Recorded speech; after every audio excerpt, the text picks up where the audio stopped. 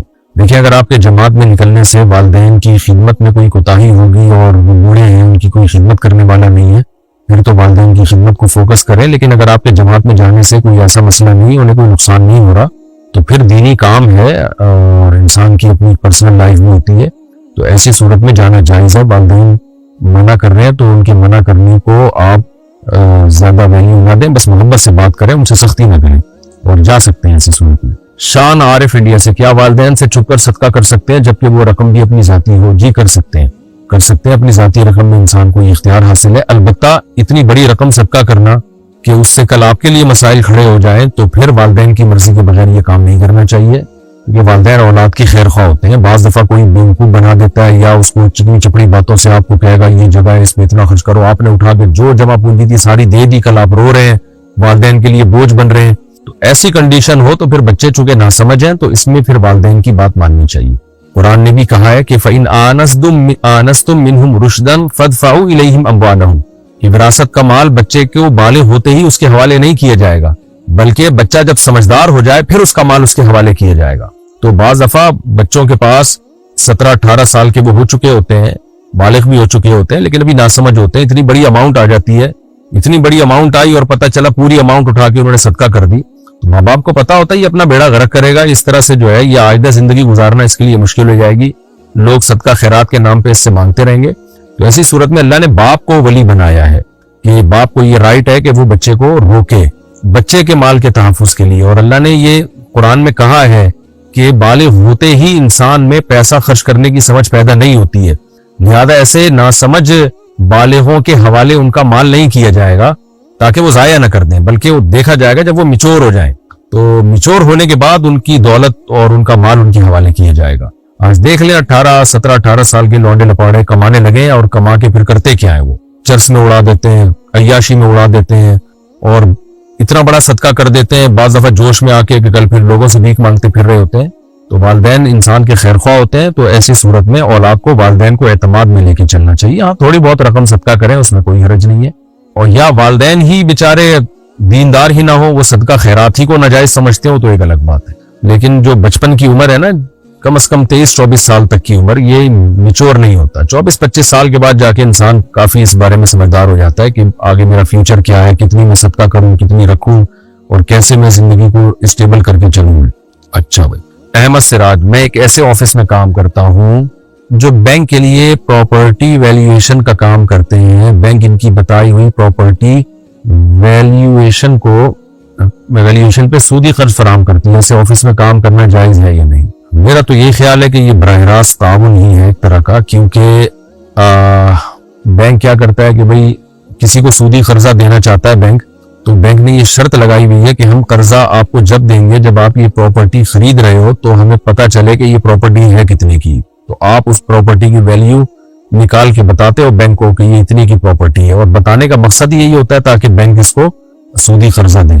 تو میری رائے میں یہ کام ٹھیک نہیں ہے, لیکن پھر بھی آپ کسی قریبی بڑے دارالفتاح سے, جامعۃ الرشید سے یا دارالعلوم کرنگی سے آپ تحریری فتویٰ لے لیں تو زیادہ اچھا ہے.